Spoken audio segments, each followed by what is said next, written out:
the Adelaide Crows. Ralphie, how are we assessing their trade period? Swing and miss, and it was a big swing on Harry Petty, who I think they will likely get next year, but have to give up multiple picks in a trade. Elite draft 10, 14 and 20. They lose Shane McAdam and only one player they bring in terms of elite positional cover.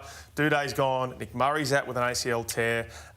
So, yeah, they're potentially too short in defence, but they do like those Michelanis who can play tall, and Worrell and Hinge, and they feel like they've got some players who will very quickly replace Tom Duday.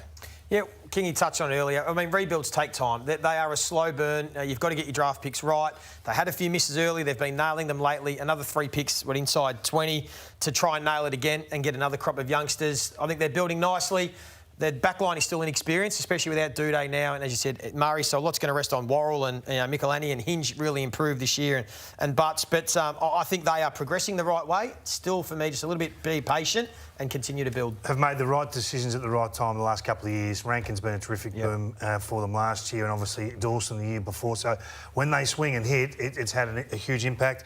They've got 12 players since 2017 inside the top 30 draft picks, 11 still on the list. So 12 selected, 11 still there. Just slowly. Yep. And I think Riley Thilthorpe is the most important person on this list. If he becomes a serious AFL player, the rest of this list falls into place. If he doesn't, they'll be chasing that player, as they are with Petty and the like over the next couple of years. And 174 goals from Taylor Walker in the last 3 years, and had standing effort. But again, can he kick another 50? And if he doesn't, he's Thilthorpe and, a few of those players ready to step up. Yeah, can't keep going forever, Taylor. I mean, he's been brilliant, and he might have another couple of years, but, yeah, they need the next batch to come through. And along with the midfield, and we know about Rochelle and Pedler and these guys, they're heading in the right direction.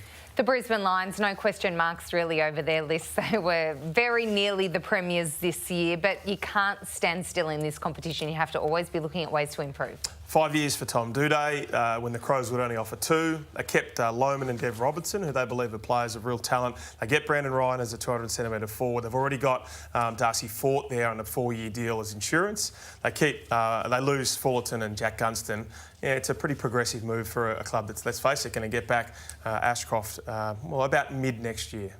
Duday is an obvious hole for them. When you see what happened grand final day for Harris Andrews being locked away, who else was going to be that interceptor? And Kitty Coleman did what he did as a half-back flanker, but I think this is a terrific get. I like the way this guy plays, and he's fallen out of love with the Adelaide Crows, and that can happen. Go to a fresh opportunity. He's a solid citizen. He's a heart and soul player. I think it's a great get for Brisbane. They get to upgrade one of those lockdown type, pseudo-intercepting type defenders that they've got there at the minute. That's a Leicester or a Darcy Gardner, let's be honest. But, yeah, I think when he comes back, he adds. You said Will Ashcroft comes back.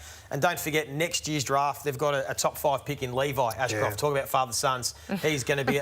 he's almost as good as Will. So that's scary for the opposition that Brisbane are basically going to get him as well. So they're in a good position, Brisbane. Will Ashcroft will probably be their best recruit, won't he, when he comes back after, given they didn't have him during the final series.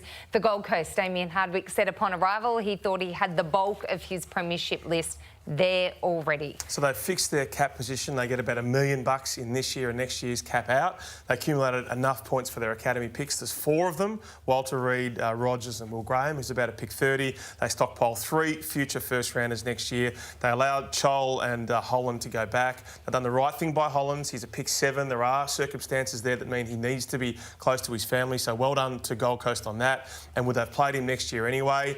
And Jed Walter, Kingy, you like this guy. He's something we haven't seen in a very long time. Yeah, they've been talking about him for 18 months, haven't they? They won 9 games last year. For me, they play finals next year. I think Damien comes in, he gives them a stability of a set program. Expectations are lifted. There's obvious know-how, how it should look during the week and how it should look of a weekend. These players are going to love this new environment. There's enough talent. They're stacked for talent. This year's draft hand is not really going to have much of an impact, you wouldn't think, on the next 18 months, but they've got plenty to work with. Exciting. New toys, I think he called them, didn't he? What did he call them? New toys? The new toys. The new toys. Don't bring it up, David. Don't bring it up. OK, or forget I said that. Can we take that out? That's life. Okay. Ralphie, the Blues. No cap under space. Michael Voss. Yeah, no cap space to get busy. So natural improvement turns them into a flag force. So they get Elijah Hollands for virtually nothing. They lose Paddy Dow and Zach Fisher, who they didn't play in finals and don't believe would be in their team next year. And they get some picks in, including a couple of future fourth rounders for Ben and Lucas Camporali. Ben's probably a first rounder. Lucas is probably a pick 30. Elite runners can tidy up their kicking, but Lucas rather has improved significantly. So yeah, that the future is bright. Yeah, and this is their lot, isn't it, Kingy? They're pretty settled with their list. We've banged on about it for 18 months that they have a list that is ready to go. They showed at the back end of last season. And for me, that they're in another strong position to have a crack at top four again. Got to find a way to get from 13 wins to 16 wins. I really like Elijah Hollands. He's been played out of position for, I think, 18 months. He's not a wingman. He's a ball-winning mid. I think he's better than what he's shown. So good luck to him. Fresh opportunity, new surrounds. Vossi will teach him how to win his own footy. Don't worry about that. And if he can't, he won't be playing, Sarah. Simple. What about the St Kilda Football Club? Obviously, Ross Lyon having a year. He said it was a year of exploration to be able to have a close look at his list. So Ross Lyon adds Paddy Dow, or let's face it, Stephen Silvani added Paddy Dow after picking him at pick 3 in the 2017 draft. Thinks he's a clearance beast and had some pop out of the stoppage. Liam Henry is an elite running mid. Both of them have upside. You could say maybe neither of them are midfield game changers, but I think the finals participation last year, it just gives them a little bit of a honeymoon period to say, you know, we don't need that massive spike. Constant improvement. Keep building this list. Yeah, added some talent and depth around the edges with these two players. For me, they just now have to nail their draft picks. You know, we know that for St Kilda to build this core that we speak about, capable of winning finals and being a regular contender, you need that big crop of a bracket and the right age group coming through together. And they've already built the foundations with Wanganeen Miller up and Owens and Filippo and Caminiti and King, etc. They now need to nail these picks. And they're tricky picks, 13, 21. It's going to be a bit hit and miss. But if they can nail it, they continue to, like we've said with some other clubs, a slow burn. Have traded quite a few selections out over the previous 5 or 6 years, and it's starting to hurt now.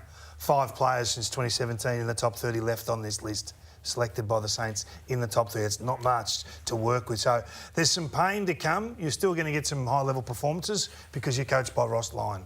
But the fact is, before they contend, they're going to have to reset at the draft, and they're embarking on that now. Let's look at the Giants now. They didn't do a great deal, weren't completely active. 7 is their first pick in the national draft, but they were preliminary finalists, very nearly grand finalists. And Kingy, we heard them say that it took quite a few games, probably about 10 games, to learn the new game style. Imagine what they can do with a whole pre-season under Adam Kingsley, and the way he got them playing at the end of the year was quite extraordinary. Yeah, it was great, wasn't it? I really thought they were going to win the flag. Late in the season, I thought, wow, they've come so far so quickly under Adam Kingsley. They were playing great football with this handover that's taken place. Tom Green's taken over the midfield. Callahan looks like he's going to become a superstar of our competition. So it wasn't about the Tarantos and Hoppers and, you know, the one pace guys in that middle anymore. They're a different version of themselves. Settle down the roles of those players across half-back. We know about Toby. You know, Toby needs help up forward. I think that's their biggest challenge next year, is to find another avenue to go. Maybe it's Cadman, maybe it's not. I'm not sure. But it's not through lack of talent. They've got 14 guys since 2017 selected in the top 30. There's talent everywhere. Yeah, and so they miss on Elliot Himmelberg. He stays in Adelaide, but they might play Braden Pruce alongside Kieran Briggs, or maybe if Cadman's ready, they'll play him as well.